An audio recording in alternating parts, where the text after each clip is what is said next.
Olá, sejam todos bem-vindos ao podcast Sua Saúde. Meu nome é Marcelo Reis e hoje eu tenho o prazer de receber aqui o Dr. Marcelo Goulart, que é médico urologista. Seja muito bem-vindo, Marcelo.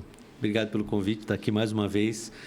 Muito obrigado mesmo. Marcelo, eu gostaria de conversar com você hoje sobre hiperplasia prostática, o aumento da próstata.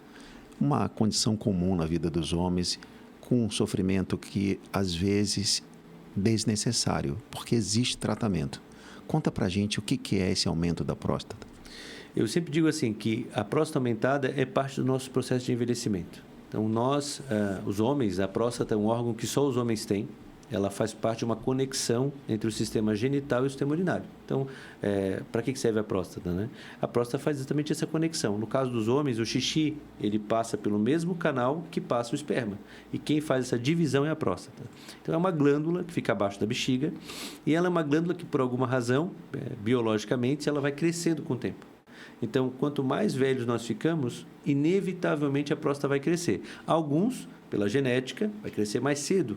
Outros vai crescer mais rápido, mas em todos nós, em algum momento ela começa a crescer e a partir daí ela não para mais de crescer. Então, após 50 anos, estima-se que metade dos pacientes já tem a próstata aumentada, né?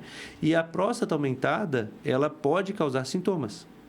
Então, é fundamental, mais do que o tamanho da próstata, a gente entender qual é o quadro clínico do paciente. Quais são os sintomas que ele possui para que a gente possa oferecer o melhor tratamento para ele. E tem tratamento?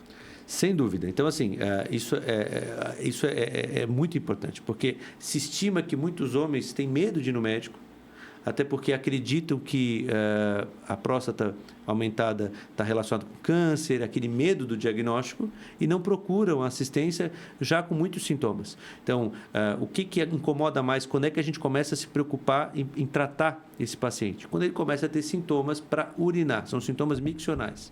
Então, os sintomas miccionais, eles estão relacionados com o quê?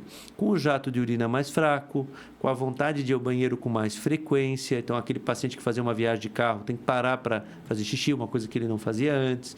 E também a vontade de ir ao banheiro durante o sono. Então, começa a levantar à noite para ir no banheiro 2, 3, 4 vezes, começa a atrapalhar o sono da esposa, eventualmente começa a cair, tropeçar no banheiro os mais idosos. Então, é um problema que causa muitos sintomas. E aí sim, esse paciente precisa ser tratado. E o tratamento da próstata aumentada vai depender do grau dos sintomas e aí sim também do tamanho da próstata. E quais são as opções de tratamento para quem tem a próstata aumentada? Perfeito. Então, quando o paciente nos procura com sintomas miccionais, nós vamos avaliar então a gravidade dos sintomas e nós vamos avaliar a anatomia da próstata. Então, a próstata, o tamanho dela, o quanto que ela está atrapalhando a bexiga. E nós temos opções de tratamento medicamentoso, que é a mais comum, em que se utiliza medicamentos para diminuir o efeito compressivo da próstata sobre a bexiga e permitindo que o xixi possa fluir melhor, o jato de urina melhore, o esvaziamento da bexiga melhore, ele consegue ficar mais tempo sem ir no banheiro, dormir melhor. Então, a medicação ainda é muito utilizada, mas nos casos em que a medicação passa a não fazer mais efeito, ou eventualmente o paciente não tolere a medicação, nós temos as opções cirúrgicas, que são cada vez mais menos invasivas. Então, nós temos a mais convencional, que é a raspagem, conhecida como ressecção transuretral, em que se raspa a glândula crescida até que fique bem aberto para a passagem de urina. E, mais recentemente, surgiu a enucleação endoscópica de próstata com laser, né? Então, é chamado de ROLEP, TULEP, enfim, são formas de remover a glândula, o adenoma, e deixar só a cápsula prostática, então, abrindo totalmente o fluxo urinário, sem a necessidade de retirar a próstata. Então, retirada de próstata é uma coisa que se restringe ao caso de câncer. Nós estamos falando aqui de hiperplasia benigna e, portanto, a retirada só da parte que cresceu da glândula é suficiente para resolver o problema. E como é que essa técnica de enucleação, ROLEP, se diferencia das outras técnicas? Eu sempre digo que a ROLEP ela é um novo degrau, um degrau que foi passado. Por quê? Porque o conceito da ressecção, quando você faz a raspagem da próstata, a ideia do médico é retirar o excesso de tecido. Então, a técnica consiste na colocação de uma câmera pelo canal da uretra, nós entramos pelo canal do xixi, vamos até a glândula e vamos raspando essa glândula com uma câmera específica, e isso vai reduzindo o tamanho da glândula, mas fica a glândula. A ideia é fazer, vamos dizer assim, é como se você pegasse um pão de trigo e você tirasse o miolo com os dedos. Você vai deixar ainda, né, o pão não vai ficar na casca 100%. Já na enucleação de próstata laser, né, a ROLEP, a ideia é diferente. É como se você pegasse uma laranja e você fosse soltando os gomos pela casca. Então, você tira os gomos e deixa só a casquinha da laranja, porque o laser ele tem essa precisão. Então, você faz a cirurgia com a câmera pelo canal da uretra, da mesma forma, mas você aborda pelo nível da cápsula, fazendo com que permaneça só a cápsula prostática, e com isso você remove todo o adenoma, toda a glândula, e esse paciente provavelmente nunca mais vai se incomodar com a próstata aumentada. Existem outras indicações para enucleação prostática? Exatamente. Assim, hoje nós tratamos essencialmente os pacientes que têm próstata muito grande. Então, hoje a enucleação prostática é considerada a primeira linha de tratamento para próstata acima de 80 gramas. Então, para você ter uma ideia, uma próstata normal é o tamanho de uma noz, 20 gramas. Quando ela tem o tamanho de uma laranja, 80 gramas, aí realmente a enucleação é a melhor indicação. As próstatas entre 20 e 80 gramas ainda podem ser resolvidas com a ressecção convencional, mas a enucleação tem se mostrado tão eficiente, uma técnica tão segura, que está sendo cada vez mais usada para próstatas menores. E também não só a hiperplasia prostática, mas os pacientes que têm infecções prostáticas recorrentes, conhecidas como prostatite crônica, também têm se beneficiado da enucleação. E quais são as complicações que podem advir desse procedimento? Todo procedimento cirúrgico, por mais moderno que seja, ele tem complicações, tem risco de complicações, isso é inerente. É importante a gente, quando a gente tem uma técnica nova, sempre surge, né, um entusiasmo dos pacientes com a ânsia de que é um procedimento que não vai ter nenhum risco. Isso não existe, risco sempre tem. Mas eu bato na tecla de que o mais importante, quando você vai indicar, quando você vai fazer uma cirurgia no paciente, é a correta indicação da cirurgia. Então, os pacientes que foram bem avaliados, que foi discutido as opções de tratamento e realmente aquele paciente está com muito sintoma, ele tem indicação, esse paciente em geral ele vai se beneficiar muito da cirurgia.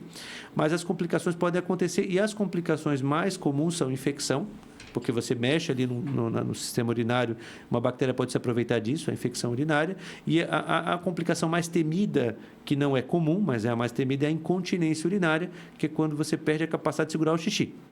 Isso pode acontecer, mesmo que não tenha complicação, como parte do processo de cicatrização, que a gente chama de incontinência transitória, que surge ali nas primeiras semanas, mas eventualmente ela pode ser persistente.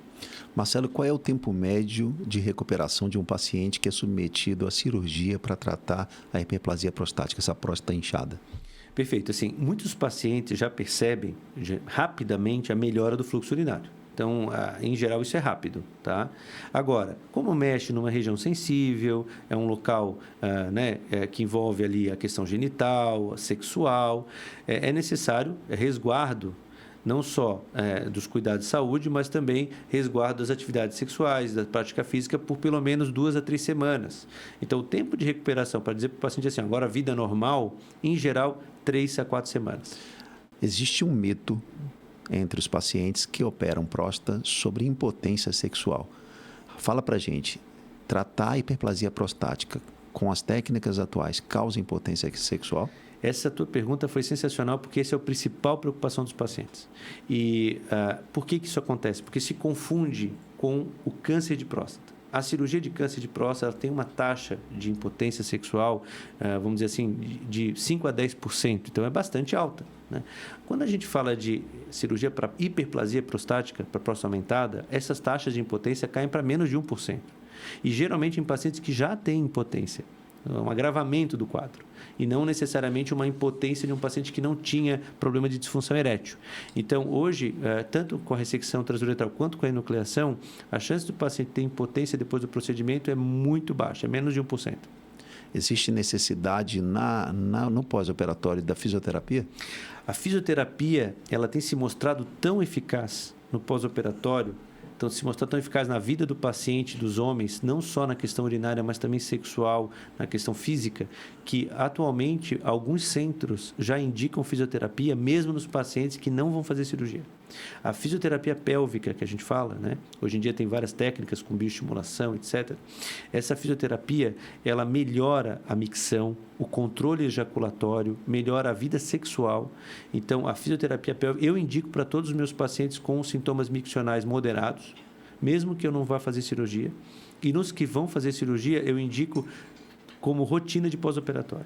O que você indica de mudança de estilo de vida no pós-operatório de um paciente que submeteu a alguma técnica dessa? Assim, a ideia da cirurgia minimamente invasiva de próstata é justamente não modificar a vida da pessoa.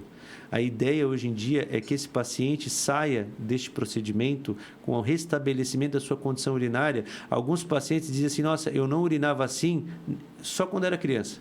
Então, a ideia é não haver mudança da vida da pessoa. Agora, aquelas pessoas que estão com estilo de vida que precisa ser corrigido, né, que estão acima do peso, com alimentação ruim, né, com excesso de refrigerante, alimentos que têm cafeína. A gente sabe que esse estilo de vida relacionado com a má alimentação, com o excesso do peso, isso atrapalha também a saúde sexual e miccional.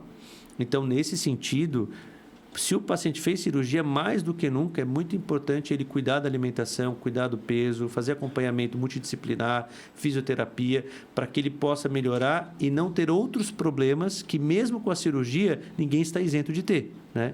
Então, basicamente, a ideia da cirurgia é não mudar a vida.